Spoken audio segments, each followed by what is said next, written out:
Good day, everyone. I'm Paneethraa Nagarajan, and my topic of my presentation would be challenges in IFRS convergence. Well, coming to the introduction, IFRS convergence, it's very important to understand that it's a process of aligning the country's availability of standard with the IFRS, International Financial Reporting Standards. Well, when we are understanding this, we have to understand there's a difference between convergence and also harmonizations. Where convergence is a process of adopting the IFRS, which means making one significant body from whole country around the world. But harmonization is reducing the differences between the standards, and it does not eliminate the availability of local standards. Significantly, there are three types of challenges very significant in IFRS convergence that made why until today the IFRS cannot be converged and in the process of conversion. The first would be intense training needed due to lack of expertise. The second would be not meeting local needs. And the third would be cultural obstacle available in the country. Coming to the first point, which is the need for intense training for convergence process. When we're talking about convergence process, it cannot be done in overnight. Hence, we need a very continuous training for accountants, auditors, standard preparers to ensure they understand what they are bringing into the working environment. There are several types of training, and the first would be formal training programs, where structured training sessions that focus on principles, requirements of IFRS. And the second would be workshops and seminars, where interactive session may include case studies, discussions, and practical exercises. The continuations of types of training programs available in the IFRS convergence, including the online training modules, where e-learning platforms that is provide flexible access to IFRS training materials, allowing employees to learn at their own pace. And the second would be change management training. Of course, when a company is adopting IFRS, there would be a certain significant changes that they have to adopt. Hence, they will be given training on the change management training, where focus on helping employees to adapt the challenges brought by the transitions of to IFRS, including managing the resistance. Well, coming to the second point, which is very significant point, where is does not fit the local needs.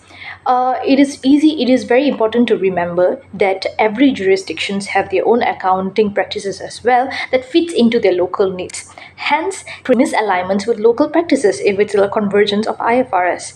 The standards does not fit the local needs and structures, which is said by according to Tyrrell, which is even questionable the implication of the standard. For example, IFRS they always emphasize on the fair value of accounting, but Malaysians, according to the Malaysian rules, Malaysian agriculture companies they use historical accounting, which is conflicts with IFRS, and there will be a lack of active market for certain biological assets and insufficient expertise in order to determine the fair value, which is also increased for cost for implementing the fair value of accounting.